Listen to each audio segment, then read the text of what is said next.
Hello, and welcome to our instructional video on how to use the Estimate Details page in your ProEstimator account by WebEst. After you've logged into your ProEstimator account, open the desired estimate and navigate to the Details and Supplements page using the navigation links at the top of the screen. The Details page controls multiple options for the individual estimate. In Section 1, you'll see our rate profile dropdown. This allows you to change rate profiles on an estimate. You can change the rate profile prior to writing the estimate, or you can change it after the estimate is written and it'll recalculate the sheet to the correct rates. Simply use the dropdown and select the correct rate profile. Below that, we have our ProAdvisor rate profile. Same options here as with the standard rate profile. Drop down, you can select to choose any ProAdvisor rate profile you happen to have in the system already. We have another video on the ProAdvisor functionality that you can look at to see how to maximize the charges on your estimate to make sure you don't leave any cash on the table. Below this, we have our Select Report header. This is what you can have printed in the top right corner of your estimate PDF. As you see, switch that to say estimate. There are a bunch of pre-existing labels that can be selected here. Below that, we have estimate description. That will print on the top right corner of the PDF as well. But do use caution. This is just a small portion of the PDF, and it has a restricted size that you can print in. So you'll want to keep any description you have here very short.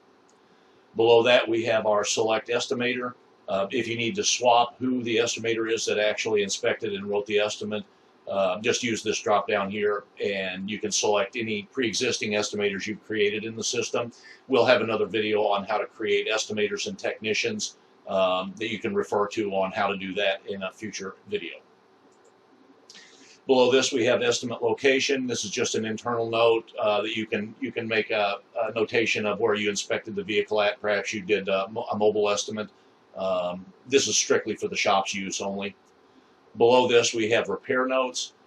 These are notes that you can use as internal only and not print on the PDF, or you can select include notes in the estimate report, and anything that you've entered into the repair notes field will print on the estimate below the totals section. Below this, we have our inspection date. This will be automatically selected for the date you created the estimate, although you can change the inspection date. Just simply select this field and you will get a calendar pop-up that you can change the date on. Assignment date will also, you can think of that also as approval date, whether it's cash pay or an insurance pay. This is strictly optional for the shop. If you want it for record keeping, you can enter in the date you received authorization in this field here. Below that, we have our repair days. These are auto-calculated based on a mathematical formula of total labor hours divided by the number of repair hours allowed per day. By default, it will fall to 5. However, you can select 4 or 6 hours to the workday for that to calculate, as well as you can manually enter in the repair dates. Should you have some outside sublet work that will involve travel time, you can go in and change the date on this manually. Below that, we have a credit card fee field. You can enter in the amount of credit card fee that you may need to charge on an estimate. This is left on the details page, as this is on a estimate by estimate basis whether or not you'll charge a credit card fee.